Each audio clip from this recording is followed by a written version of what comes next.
Assalamualaikum warahmatullahi wabarakatuh. Waalaikumsalam warahmatullahi wabarakatuh. Perkenalkan, nama saya Deva Baskara Utoyo dari golongan B. Di sini saya akan menjelaskan apa itu digital skill. Digital skill adalah kemampuan menggunakan perangkat hardware dan software. Selain itu, digital skill dibagi menjadi 6, yaitu keterampilan dasar, digital, komunikasi, menangani informasi dan konten, bertransaksi online, problem solving, merasa aman dan nyaman secara online. Di sini saya akan menerangkan satu persatu. Keterampilan dasar digital yaitu mampu menggunakan teknologi digital yang paling dasar, seperti menggunakan browsing, tersambung ke internet, dan menjaga keamanan password. Yang kedua, ada komunikasi, yaitu mengirim email secara pasti di media sosial. Yang ketiga, menangani informasi dan konten, yaitu menggunakan mesin pencari. Tidak semua konten online dapat diandalkan untuk mengakses konten seluruh perangkat. Yang keempat, bertransaksi online, membuat akun yang digunakan untuk membeli barang atau jasa secara online, menggunakan metode pembayaran yang aman dan mengisi formulir online. Yang kelima, problem solving, yaitu menemukan solusi menggunakan tutorial atau obrolan yang menyajikan solusi dengan perangkat lunak dan meningkatkan produktivitas. Yang terakhir, merasa aman dan nyaman secara online, yaitu memahami penyimpanan data dan berbagi data, memperbarui dan menjaga keamanan sandi, dan mampu melakukan penjagaan terhadap virus. Terima kasih. Assalamualaikum warahmatullahi wabarakatuh.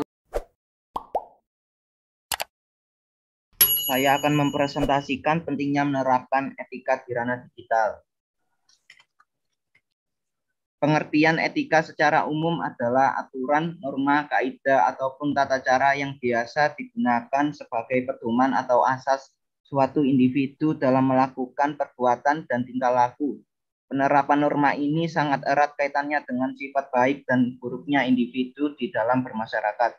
Digital berkaitan dengan sistem dan perangkatnya. Istilah atau kata digital identik dengan internet.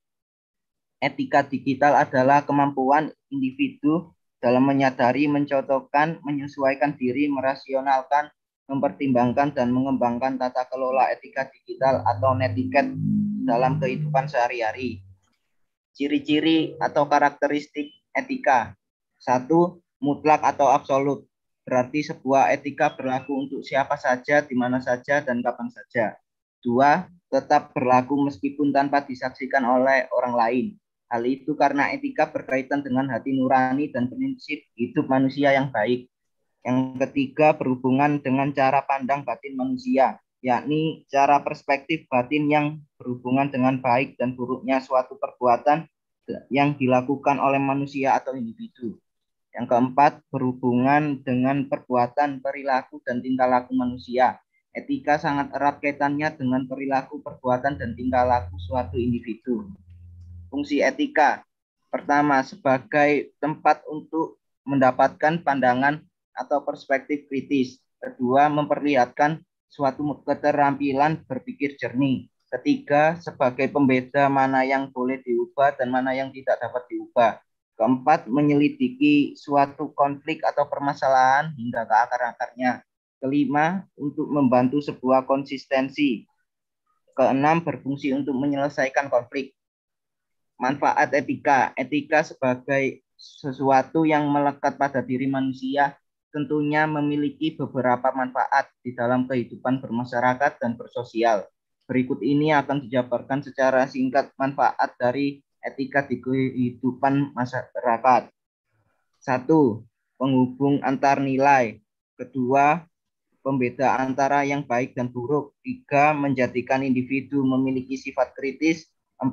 Suatu pendirian dalam diri. Kelima, membuat sesuatu sesuai dengan peraturan. Keenam, bentuk mengorbankan sedikit kebebasan dalam dirinya. Yang ketujuh, dapat membantu dalam menemukan pendapat. Terima kasih, presentasi sekian dari saya. Wassalamualaikum warahmatullahi wabarakatuh.